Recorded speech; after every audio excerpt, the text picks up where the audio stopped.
This will be a day long remembered. Now I am the master. Welcome to another episode of Legends and Theories. And welcome to my review of Invincible, Season 2, Episode 3, titled This Missive, This Machination.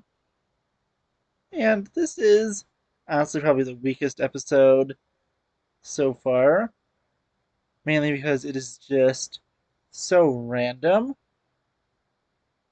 and that is through the fact that it's just a bunch of, small side stories, but it does have a few really good moments.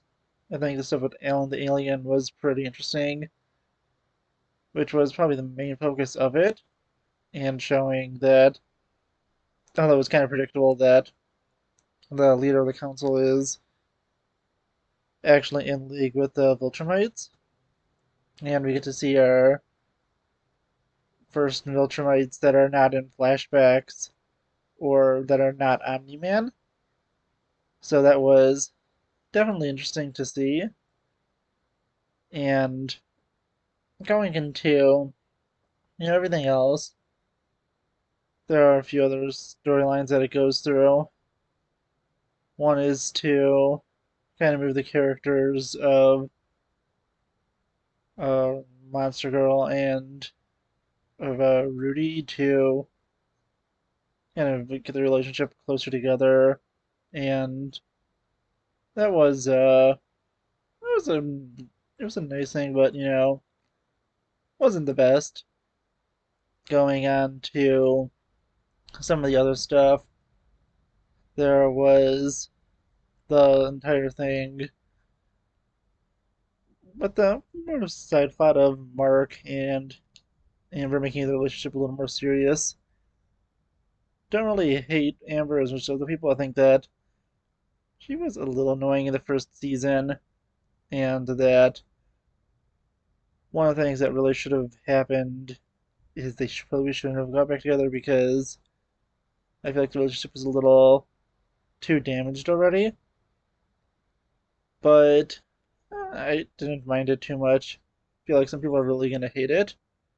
But moving on to the rest of the episode, not too much more happens besides uh scenario that is a very obvious trap where Mark gets lured to a world, and although you're not 100% sure what the trap is, it's a trap, and I was assuming it was either going to be the guy trying to get revenge on Mark, or it was the Viltrumites, or it could have been Omni-Man.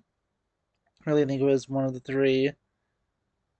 And when it turned out to be Omni-Man, I think that was pretty interesting. I do want to see where they go with it, because obviously he only had one real line, and I want to see what happens after.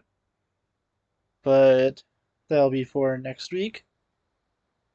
And the final storyline is the one with Debbie going to that support group, and honestly, I think that it was a really well done set of scenes, and her ultimately being rejected after she reveals who her husband was honestly a pretty devastating moment for her. I think everything done with her has been really great, and I really can't wait to see what happens next. But yeah, I want to know what you think, because I've really been enjoying the show. Although this was a weaker episode, since it was a little more of just random stories collected together instead of a consecutive plot. I think it was just moving things forward for later episodes. One thing I really didn't like is that they basically made the entire back half of the episode technically a post-credit scene, because they started playing the credits and then went to that part. It was really weird, and it felt like the episode was extremely short, and then it went to its about normal length. Really weird thing, and I think that it probably should have been done differently, but yeah, that was just really weird. Don't know why, but I want to know what you think. Please let me know in the comments. And I'll see you on the next episode of Legends and Theories. Thank you for watching this episode of Legends and Theories. Please subscribe, like the video, share the video, leave a comment, check out the video on screen, and may the Force be with you.